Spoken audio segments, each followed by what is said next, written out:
Friends, what you see here is a 24x 24-inch grow bag.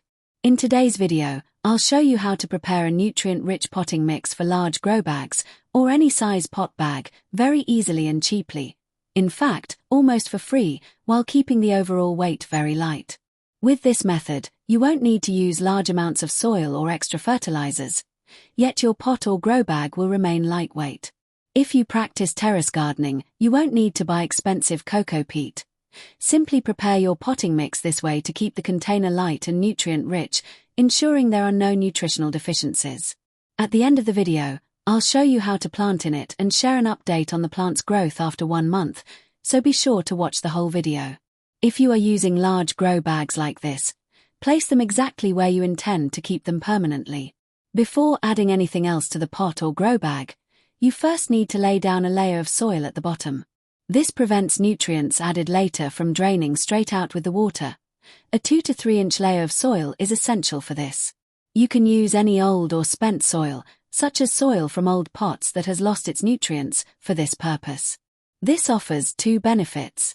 Using this method allows you to utilize your old soil while simultaneously recharging it with the nutrients from the organic waste or other additives you introduce. Essentially, the soil becomes nutrient-rich once again. Furthermore, to keep the weight of your pots or grow bags low, the best, and free, alternative to cocoa peat is dried leaves. Not only do dried leaves help minimize the weight of the container, but they also gradually enrich the soil with nutrients. They decompose quite easily, usually within 4 to 5 months, when mixed into the soil, eventually transforming into a blend of soil and compost. This helps fill the pot and acts as fertilizer while keeping the overall weight manageable. Another option for filling the pots is using small twigs or sticks, specifically, small pieces rather than large, heavy branches. These small twigs are very lightweight and decompose easily, making them ideal for the bottom layer of the pot without adding excessive weight. If weight isn't a concern, you can even use slightly thicker twigs. Let me assure you that filling pots or grow bags this way doesn't lead to fungal issues. However, if you are worried, you can sprinkle a little fungicide occasionally. For instance, after adding a layer of waste, add a bit of fungicide. After adding the dry wood, I'm putting in some dry leaves again. Since this is a large 24 by 24 inch grow bag and I want to keep it lightweight, I'm adding plenty of dry leaves. If your grow bag is this size, you can fill it generously with dry leaves. You could also use materials like newspaper or shredded cardboard from shipping cartons instead of dry leaves. Other waste materials like sawdust or rice husk, the byproduct left after processing rice, can also be used here as alternatives to cocoa peat. Next, since you are adding a lot of brown waste, like dry leaves, the carbon levels will rise. To neutralize this, you need to add green waste to maintain the right nitrogen balance. You can use garden waste for this. For example, here I am using the vines from my climbing vegetables that I had cleared out. After adding a layer of waste, you should add a layer of soil, about 2 to 3 inches, followed by a 5 to 6 inch layer of the waste materials, and then another layer of soil. This step is important because it facilitates easier decomposition, and as the waste decomposes, it generates heat. When this decomposes, the soil you use will ensure no harm comes to the plant. It will absorb the heat. For the soil layers you add in between, you can use old soil from discarded pots. You can also utilize the waste generated from pruning your plants. For instance, look here at the trimmings I collected after pruning my tomato plants. I am using the garden waste, such as trimmings and clippings, as green waste here. Instead of throwing away the waste generated in your garden, collect and store it. It serves as an excellent source of compost. It keeps the pots lightweight and eventually acts as high-quality fertilizer.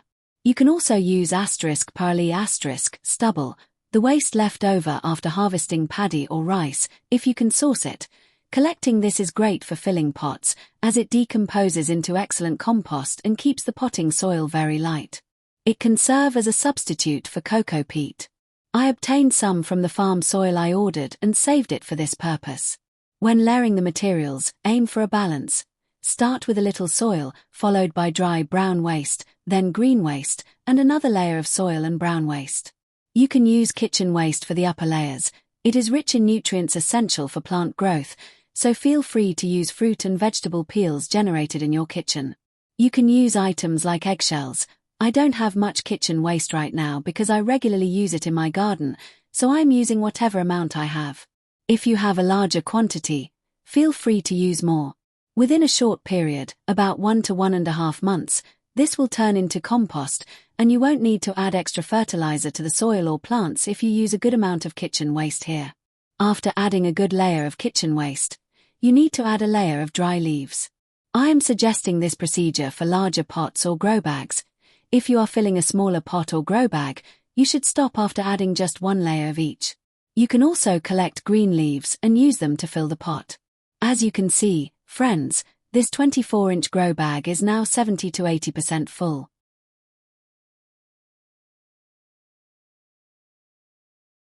I haven't used any expensive materials to fill this. I've used only free, waste items. Once the pot is 70 to 80% full of this waste material, it is essential to add a top layer of soil. Soil is necessary because plant roots need it to grow while the waste decomposes underneath. So, fill 70 to 80% of the pot with waste, which keeps it lightweight, and use soil for the remaining 20 to 30% top layer. You can use soil lying around at home or collect it from elsewhere. Just ensure you take the top 2 to 3 inches of soil, as that is the most fertile. If you use that topsoil, you won't even need additional fertilizer, since the waste underneath will eventually turn into compost. If you don't have compost, just adding the top layer of soil is sufficient. However, if you do have compost, mix 50% soil with 50% vermicompost or cow dung manure. Also, mix in 1 or 2 handfuls of neem cake, neem koli, if available. It is an excellent source of nutrients and acts as an antifungal and antibacterial agent, protecting the plant from fungi and pests. Add 2 or 3 pinches of any fungicide as well. Another very affordable fertilizer option is mustard cake, sarsan koli. You can buy it at grocery stores for just 25 to 30 Indian rupees per kilogram. Adding a handful of this provides a great source of NPK. If you don't have neem cake, you can collect and add dried neem leaves instead. They work well too. You can get mustard oil cake very cheaply, or even for free. As I mentioned, it is extremely affordable, and once you use it, there is no need for any other type of fertilizer. If you don't have other fertilizers, simply adding a handful of mustard oil cake to the soil is enough. It contains all the nutrients and micronutrients essential for your plant's growth. However, add a full handful only if you are filling large pots or grow bags of this size. For 10 to 12-inch grow bags, use just 1 spoonful. You can adjust the quantity based on the pot size. Mix everything thoroughly and spread it over the top layer of the pot. You should follow this procedure. Start by adding a thin layer of soil at the bottom. This ensures that when you water the plant, the nutrients you've added don't wash away and drain out of the pot or grow bag. After that base layer, add the waste materials, whether for keeping the pot lightweight or for adding nutrients, followed by another thin layer of soil. Continue layering the waste material until the container is 70 to 80% full, then finish with a 20 to 30% layer of soil on top. The soil layers added in between and at the top serve a crucial purpose. As the waste decomposes, any heat generated within the pot or grow bag is absorbed by the soil. This prevents the heat from damaging the plant or its roots. This is the best method for filling grow bags or pots. It not only protects the roots but also ensures the plant grows healthier and receives ample nutrition. Once the pot or grow bag is fully filled, you need to water it thoroughly. Ensure the water reaches deep down to the bottom. This deep watering helps the organic waste and soil layers settle properly within the container. You could plant immediately, as I have demonstrated in many of my videos, but waiting a few days allows the soil to settle further. Since the organic waste will decompose or compress, the soil level will naturally drop. Waiting for this to happen before transplanting is beneficial, especially since I plan to plant a fruit tree that will grow quite large. I want to ensure the soil is well settled first. This update is from 4 or 5 days later. You can see that the soil level has dropped significantly as the waste materials have settled inside. I intend to plant a pomegranate tree here, so I will fill the resulting empty space at the top with a bit more soil before transplanting. You can do the same, or simply top up the soil as it settles over time. Initially, the soil level drops quite a bit, but the rate of settling slows down later. Once the waste material settles into place, it doesn't compress much further. This is the pomegranate plant I am going to transplant, and I will share an update on its growth a month later. Right now, you can see there is no fruit on it. There was one flower, but it dropped off, and currently, there are no fruits or flowers on the entire plant. Now, look at this update from about a month and a half after the transplant. In just that short time, the plant is growing beautifully, and you can see so many flower buds emerging. It's a small plant, yet you can spot 5 or 6 flowers, and new growth has started as well. There are no issues with filling the pot this way. In fact, the plant grows even better and receives richer nutrition. This method is especially useful when planting large plants or vegetables. It keeps the weight of the pot or grow bag manageable while ensuring the soil remains nutrient-rich, saving you the worry of adding excessive fertilizer later.